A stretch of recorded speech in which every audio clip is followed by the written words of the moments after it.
Ako po si Randy B. Ramos, isa po sa mga coordinator ng CIT Extension Division dito po sa DBSM-SCAT.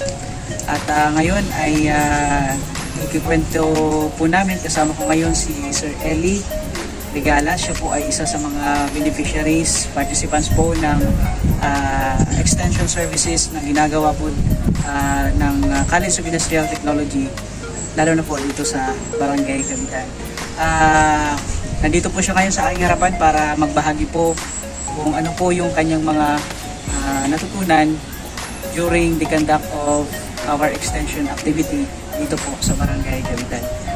Sir, pwede mo bang ibahagi anong mga natutunan mo, and then ano ba yung progress or naging impact sa'yo nung time na ikaw ay nakasali sa naging part ng extension activity or program ng College of Industrial Technology?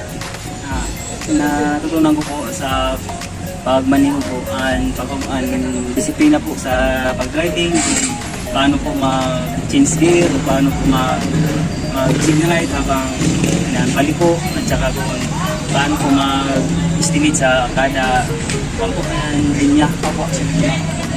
Saka malaking tulong po sa akin na nakasali po ako sa program na ito dahil po ngayon bumaliw na po ako sa truck ko para sa aming delivery. Ano yung dinideliver mo na saan yung naging trabaho? Ang trabaho ko ngayon, delivery po kami ng mineral water. Mineral water.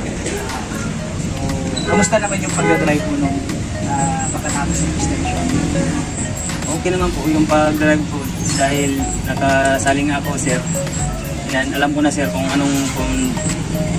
paano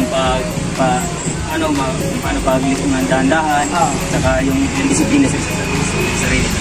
So sa palagay mo kaya may magandang naging impacto sa hanap buhay, lalo na sa katulong sa buhay ng pangailangan? Opo, sir, malaki talaga sir ang natulong sa akin, sir, dahil sa driving, sir, yung iba, sir, yung rate sa sahod, sir. Iba talaga, sir, marunong ko na, sir, dahil sa trabaho mo, mapalak na yung sahod mo, saka kung saan ka na makarating, kung paano. Sige, ikumpara mo dati, magkano yung sweldo mo or dati yung kinikita mo nung hindi ka pa nag-driver? At sa ngayon? Dati yung kinikita ko, yung tangkalan pa lang yung driver ko, sir, medyo yun lang pala, sir. Tapos nung nakamaniwan ako, sir, sakyan, sir. Tapos 500 na, sir, ang bigay sa akin, sir. Kung magmaniho ko, sir, 500 na, sir, ang bigay sa akin, sir. So malaki na talaga yung pinagkaiba, no? So, sige, maraming salamat sa panahon na binigay mo sa oras na to. At yan nga po, tunghayan natin at ating nalaman na through an extension activity na kinandak ng College of Industrial Technology ay natulungan natin si Sir Eli, no, na lumago ang kanyang hanap buhay. So maraming salamat po. God bless.